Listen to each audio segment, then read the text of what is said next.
नमस्कार दोस्तों, awareness study centre YouTube channel में आप सभी का स्वागत है। आशा करता हूं कि आप सभी स्वस्थ होंगे। जैसा कि हमने पिछले कल प्रेजेंट परफेक्ट टेंस पढ़ा था, आज हम इसके फोर्थ पार्ट को स्टडी करने जाएंगे। तो उसका नाम है प्रेजेंट परफेक्ट कॉन्टिन्यूस टेंस। तो चलिए दोस्तों, इसकी शुरुआत करते हैं, शुरू करते हैं इसको। तो हमारे पास टॉपिक है प्रेजेंट परफेक्ट continuous tense.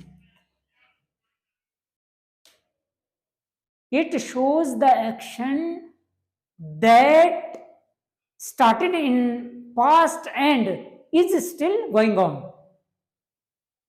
तो ये हमारा क्या होता है? प्रेजेंट परफेक्ट कॉन्टिन्यूस टेंस होता है। तो इसकी पहचान है, हमारे पास हिंदी में इसकी पहचान है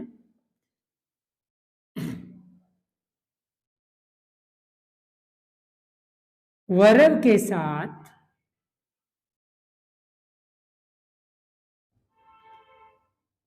से रहा हूं या है, से रही हूं या है, से रहे हैं। तो प्रेजेंट परफेक्ट कॉन्टिन्यूस टेंस में टाइम के साथ से और वर्ब के साथ रहा हूं, रही हूं, रहे हैं, या फिर रहा है, रही है, रहे हैं। तो ये हमारा क्या होता है? प्रेजेंट परफेक्ट कॉन्टिन्यूस टेंस की पहचान होती है। तो इसमें हेल्पिंग वर्ब हैज बीन और हैव बीन का यूज किया जाता है। हैज बीन का यूज किसके साथ किया जाता है? जो थर्ड पर्सन सिंगुलर सब्जेक्ट है, he, she, it, any name of person, place, things, इनके साथ हम क्या करते हैं? हेल्पिंग वर्ब हैज बीन का यूज करते हैं। और फर्स्ट पर्सन जैसे आई, वी,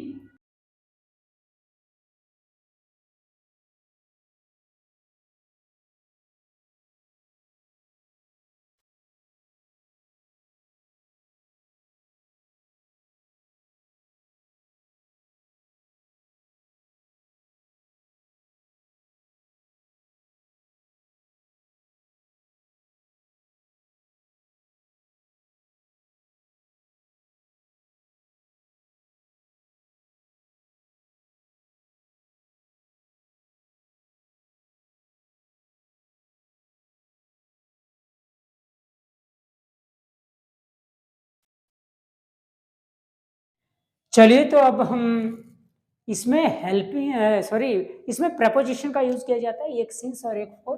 तो पहले हम प्रेपोजिशन सिंस का यूज करेंगे। सिंस का यूज कहां पे किया जाता है? जो पॉइंट ऑफ टाइम है, पॉइंट ऑफ टाइम के साथ हमेशा सिंस का यूज किया जाता है। कौन होता है? जैसे नेम ऑफ ईयर होता है 2000, 2023 etc, और जनवरी, फरवरी, मार्च, अप्रैल etc।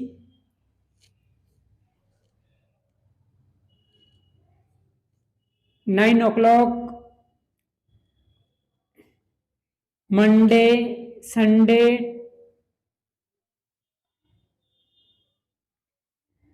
Morning, evening etc। जहां पर एग्जैक्ट टाइम, डेफिनेट टाइम दिया हो, वहां पे हम हमेशा प्रपोजिशन सिंस का यूज करते हैं। और जहां पर एग्जैक्ट टाइम नहीं हो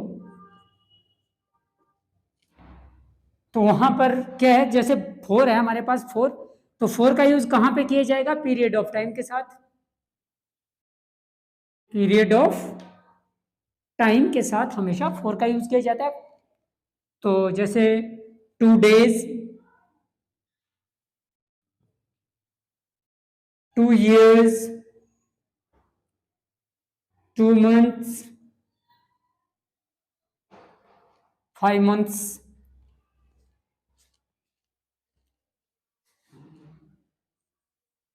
2 hours, 5 minutes, 5 seconds,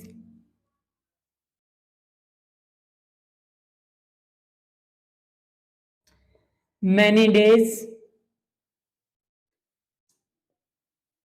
etc.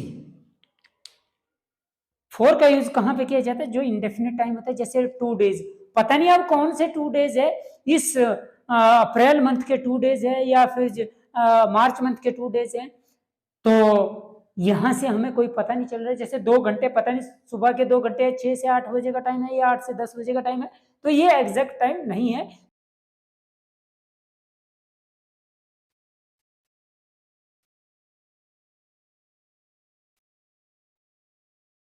चलिए अब हम इसकी सीक्वेंस को एक एक करके समझेंगे। सबसे पहले आता है सिंपल सेंटेंस। तो सिंपल सेंटेंस की सीक्वेंस है हमारे पास, सबसे पहले सब्जेक्ट आता है, उसके बाद हेल्पिंग वर्ब आती है। प्रेजेंट परफेक्ट कंटिन्यूअस टेंस में हैज बीन या हैव बीन का यूज किया जाता है। चाहे हैज हो चाहे हैव हो, दोनों के साथ हम बीन का यूज करेंगे।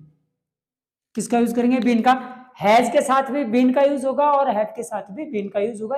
मैंने यहाँ पे इकट्ठा कर दिया, हैज या हैव के साथ क्या लगेगा? बीन। चाहे हैज बीन हो चाहे हैव बीन हो, तो बीन दोनों के साथ हैज हो चाहे हैव हो, दोनों के साथ बीन लगेगा। प्लस उसके बाद हमारे पास आती है मीन वर्ब। मीन वर्ब लगेगी फोर्थ। उसके बाद आता है हमारे पास ऑब्जेक्ट। उसके बाद आती है प्रपोजिशन सिंस या फॉर का यूज किया जाता है अकॉर्डिंग टू टाइम। तो सबसे लास्ट में आता है टाइम, लास्ट में फुल स्टॉप। सेकंड वन पे है हमारे पास नेगेटिव सेंटेंस। नेगेटिव सेंटेंस में भी सबसे पहले सब्जेक्ट आएगा, उसके बाद हेल्पिंग वर्ब आएगी। हेल्पिंग वर्ब हैज या हैव का यूज करेंगे अकॉर्डिंग टू सब्जेक्ट।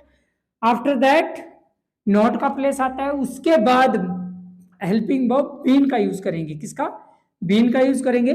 उसके बाद मेन वर्ब फोर्थ आएगी। उसके बाद ऑब्जेक्ट आएगा। उसके बाद सिंस या फॉर प्रेपोजिशन का यूज करेंगे अकॉर्डिंग टू टाइम, टाइम को देख के। लास्ट में फुल स्टॉप। थर्ड वन पे है हमारे पास इंटेरोगेटिव सेंटेंस। इंटेरोगेटिव सेंटेंस में सबसे पहले हेल्पिंग वर्ब आएगी, हैज या फिर हैव का यूज करेंगे। उसके बाद क्या आएगा? सब्जेक्ट आएगा। उसके बाद क्या आएगा? बीन आएगा। उसके बाद मेन वर्ब फोर्थ आएगी। उसके बाद ऑब्जेक्ट आएगा। उसके बाद सिंस या फॉर का यूज किया जाएगा अकॉर्डिंग टू टाइम। लास्ट में किसका प्लेस आता है? टाइम का, at that sign of interrogation. Next one पे हमारे पास फोर्थ वन पे नेगेटिव इंटेरोगेटिव सेंटेंस।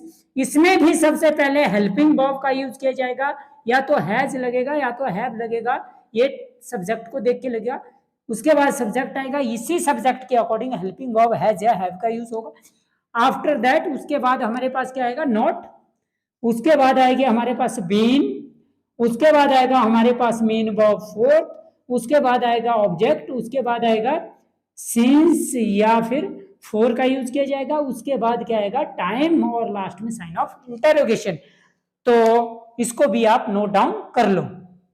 चलिए तो अब हम सिंपल सेंटेंस को, इसके बारे में हम डिस्कस करेंगे, हिंदी से इंग्लिश में कैसे इसका ट्रांसलेशन करते हैं। तो चलिए, यहां पे मेरे पास जैसे सेंटेंस है मेरे पास,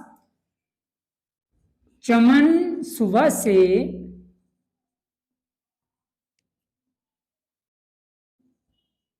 उसे पढ़ा रहा है। तो हिंदी के सेंटेंस में हमेशा पहचान कहां पर होती है? सबसे लास्ट में। तो रहा है हमारी क्या है? पहचान है। पढ़ाना हमारी क्या है? वर्ब है। कौन पढ़ा रहा है? चमन। ये हमारा क्या हो गया? सब्जेक्ट।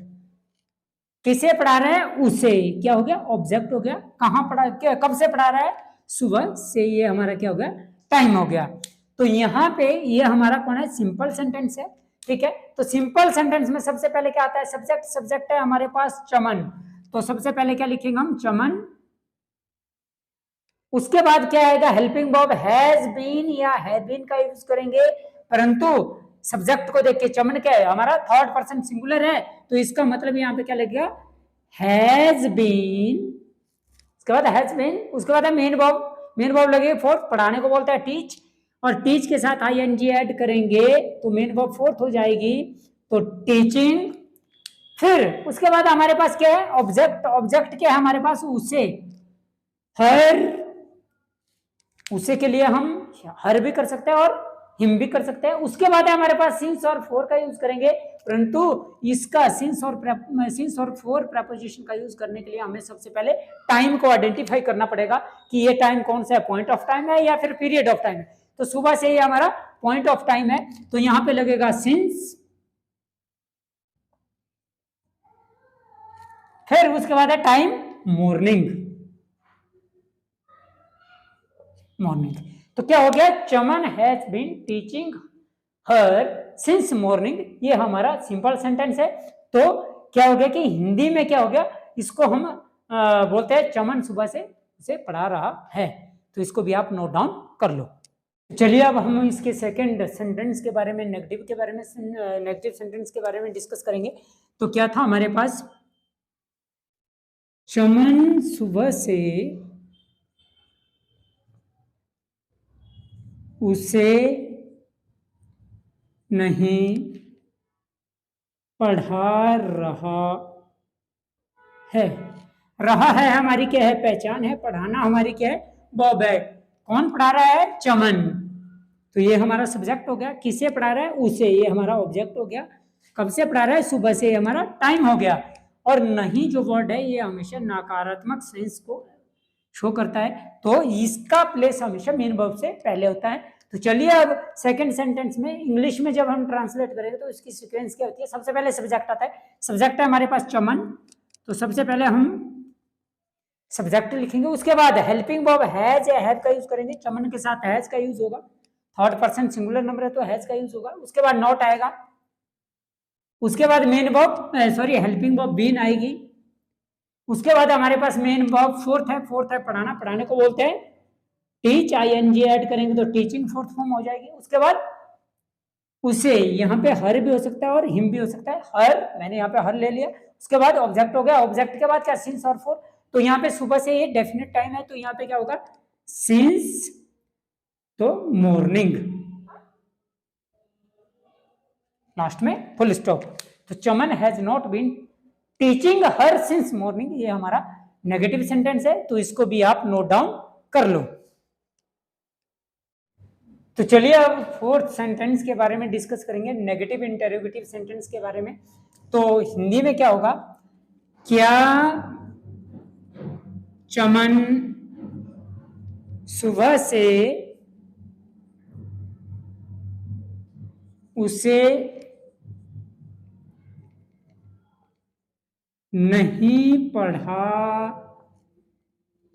रहा है, लास्ट में साइन ऑफ इंटरोगेशन, रहा है हमारी क्या है पहचान है, पढ़ाना हमारी वर्ब है, कौन पढ़ा रहा है चमन, चमन क्या हमारा सब्जेक्ट है, किसे पढ़ा रहा है उसे, क्या हमारा ऑब्जेक्ट है, कब से पढ़ा रहा है सुबह से, क्या हमारा टाइम है, और जो नहीं है ये क्या है नॉट है, तो ये हमेशा मेन वर्ब से पहले इसका सॉरी बीन से पहले इसका यूज किया जाता है, ठीक है, मेन वर्ब से पहले बीन लग गया, उससे पहले क्या लगेगा नॉट का प्लेस होगा, ठीक है। तो चलिए अब शुरू करते हैं इसको, सबसे पहले हेल्पिंग वर्ब चाहिए, हेल्पिंग वर्ब क्या आएगी हैज आएगी, परंतु सबसे पहले हमें क्या देखना पड़ेगा सब्जेक्ट देखना पड़ेगा, सब्जेक्ट क्या हमारे पास चमन, तो ये चमन क्या है थर्ड पर्सन सिंगुलर सब्जेक्ट है, इसीलिए इसके साथ हेल्पिंग वर्ब हैज का यूज किया गया। उसके बाद चमन के बाद क्या आएगा नेगेटिव है तो नॉट का यूज होगा, सब्जेक्ट के बाद नॉट लगता है, उसके बाद क्या आएगा बीन आएगा, उसके बाद क्या आएगी मेन वर्ब फोर्थ आएगी, मेन वर्ब क्या है टीच, इसके साथ आईएनजी ऐड करेंगे तो टीचिंग मेन वर्ब फोर्थ हो जाएगी। उसके बाद हमारे पास ऑब्जेक्ट है, ऑब्जेक्ट क्या है उसे को करेंगे हम, ऑब्जेक्ट है हमारे पास हर, तो इसके बाद सिंस और फोर, तो यहाँ पे हमारे पास डेफिनेट टाइम है तो इसके साथ क्या लगेगा since morning at then sign of interrogation, तो has Chaman not been teaching her since morning, तो ये हमारा नेगेटिव इंटरोगेटिव सेंटेंस है, तो इसको भी आप नोट डाउन कर लो। चलिए तो अब हम इसके थर्ड सेंटेंस के बारे में, इंटरोगेटिव के बारे में डिस्कस करेंगे। तो सन्निस में क्या होता है, हिंदी में क्या आएगा, सबसे पहले क्या आएगा, क्या चमन सुबह से उसे पढ़ा रहा है।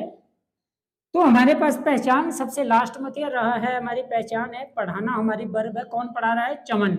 तो ये हमारा क्या है, सब्जेक्ट है, किसे पढ़ा रहा है, उसे, क्या हो गया, ऑब्जेक्ट हो गया। कब से पढ़ा रहा है, सुबह से, ये हमारा टाइम हो गया। और जब एक क्या वर्ड आएगा, तो हिंदी में क्या वर्ड अगर किसी सेंटेंस में आएगा तो हमेशा हम हेल्पिंग वर्ब से लिखना शुरू करते हैं। तो सबसे पहले हेल्पिंग वर्ब आएगी। हेल्पिंग वर्ब क्या है, यहाँ पे हमारे पास हैज है, हैव है, परंतु सबसे पहले सब्जेक्ट चाहिए। सब्जेक्ट है हमारे पास चमन, तो चमन के अकॉर्डिंग हेल्पिंग वर्ब लगेगी हैज। तो यहाँ पे होगा हैज चमन। उसके बाद क्या आएगा, सब्जेक्ट के बाद क्या लगेगा, been, been. Main verb fourth चाहिए, main verb teach, teaching, fourth हो जाएगी टीचिंग। ऑब्जेक्ट है हमारे पास उसे, हर। फिर टाइम है हमारे पास सुबह से, तो since morning, at the end sign of interrogation. तो इसको भी आप नोट डाउन कर लो। तो चलिए दोस्तों, अब हम इसके फिफ्थ सेंटेंस के बारे में डिस्कस करेंगे। वो भी क्या, हमारा इंटरोगेटिव है, WH की फैमिली है। तो WH के भी हमारे दो सेंटेंस होते हैं, एक होता है इंटरोगेटिव, दूसरा होता है नेगेटिव इंटरोगेटिव सेंटेंस। तो चलिए इसके बारे में डिस्कस करेंगे। तो आप 2 घंटे से उसे क्या पढ़ा रहे हैं। रहे हैं क्या है, हमारी पहचान है, पढ़ाना हमारी वर्ब है। कौन पढ़ा रहे हैं, आप, ये हमारा क्या है, सब्जेक्ट है। किसे पढ़ा रहे हैं, उससे, ये हमारा ऑब्जेक्ट है। कब से पढ़ा रहे हैं, 2 घंटे से हमारा टाइम है। तो यहाँ पे क्या से हम क्या कर रहे हैं, क्वेश्चन पुट कर रहे हैं, तो यहीं से हमने लिखना शुरू करना। तो इंटरोगेटिव सेंटेंस है हमारा। तो इंटरोगेटिव में सबसे पहले WH की फैमिली है। तो WH की फैमिली में क्या आएगा, सबसे पहले यहाँ पे क्या हमारे पास, क्या को बोलते हैं, व्हाट। तो सबसे पहले क्या आएगा, व्हाट आएगा। उसके बाद हेल्पिंग वर्ब हैज या हैव। तो यहाँ पे देखेंगे सब्जेक्ट को, सब्जेक्ट है हमारे पास यू, तो इस यू के अकॉर्डिंग हेल्पिंग वर्ब लगेगी हैव। उसके बाद आएगा सब्जेक्ट, सब्जेक्ट है हमारे पास यू। उसके बाद आएगा बीन, तो यू के बाद सब्जेक्ट के बाद बीन। उसके बाद है हमारे पास main verb fourth, main verb है हमारे पास टीच, तो टीचिंग कर देंगे, फोर्थ फॉर्म हो जाएगी टीचिंग। उसके बाद है ऑब्जेक्ट, ऑब्जेक्ट है हमारे पास उसे, हर। उसके बाद है हमारे पास सिंस या फॉर, परंतु सबसे पहले टाइम को देखना पड़ेगा, 2 घंटे से। अब कौन सा ये पीरियड ऑफ टाइम है, एग्जैक्ट टाइम नहीं है। तो एग्जैक्ट टाइम नहीं है तो इसके साथ हमेशा प्रपोजिशन फॉर का यूज किया जाता है, for 2 hours at that sign of interrogation. तो what have you been teaching for, teaching her for 2 hours. तो इसको भी आप नोट डाउन कर लो। इसके नेगेटिव इंटरोगेटिव सेंटेंस के बारे में डिस्कस करेंगे। आप 2 घंटे से उसे क्या नहीं पढ़ा रहे हैं। लास्ट में साइन ऑफ इंटरोगेशन। तो रहे हैं हमारी क्या है, पहचान है। पढ़ाना हमारी वर्ब है, कौन पढ़ा रहे हैं, आप, सब्जेक्ट है। क्या पढ़ा रहे हैं, किसे पढ़ा रहे हैं, उसे, ऑब्जेक्ट है। कब से पढ़ा रहे हैं, 2 घंटे से हमारा टाइम है। और नहीं जो है ये हमेशा सब्जेक्ट के बाद नॉट का यूज किया जाता है। तो अब क्या है हमारा, ये इंटरोगेटिव प्रोनाउन है, यहाँ से हम क्या कर रहे हैं, क्वेश्चन पुट कर रहे हैं, तो यहीं से लिखेंगे। तो सबसे पहले WH की फैमिली आएगी, तो क्या को बोलते हैं हम, what. What helping verb has और हैव का यूज होगा, तो सब्जेक्ट है हमारे पास यू, यू के साथ लगता है हैव, तो व्हाट हैव। इसके बाद सब्जेक्ट आएगा यू, सब्जेक्ट हमारा यू है। इसके बाद नॉट आएगा, नॉट। उसके बाद हमारे पास बीन है, बीन लिखने पड़ेगा। उसके बाद मेन वर्ब फोर्थ है, तो मेन वर्ब है हमारे पास टीच, तो ING ऐड करेंगे तो मेन वर्ब फोर्थ हो जाएगी, तो टीचिंग। फिर ऑब्जेक्ट, ऑब्जेक्ट है हमारे पास उसे, ये होगा हर। और टाइम देखना है, टाइम है 2 घंटे से, तो इसके साथ लगेगा 4 2 hours at the end sign of interrogation. तो what have you not been teaching for her 2 hours? तो दोस्तों ये था हमारा नेगेटिव इंटेरोगेटिव सेंटेंस। तो आशा करता हूं कि जो मैंने आपको पढ़ाया वो आपको समझ आया होगा। तो इसी के साथ मैं आज अपना सेशन यहीं पे समाप्त करता हूं। कल पुनः आपसे भेंट होगी नए टॉपिक के साथ। तब तक के लिए मुझे इजाजत दीजिए। धन्यवाद। तो दोस्तों अगर आपको हमारी क्लासेस अच्छी लगी हो तो वीडियो को लाइक करें, शेयर करें, कमेंट करें और हमारे YouTube चैनल को सब्सक्राइब करना ना भूलें। धन्यवाद।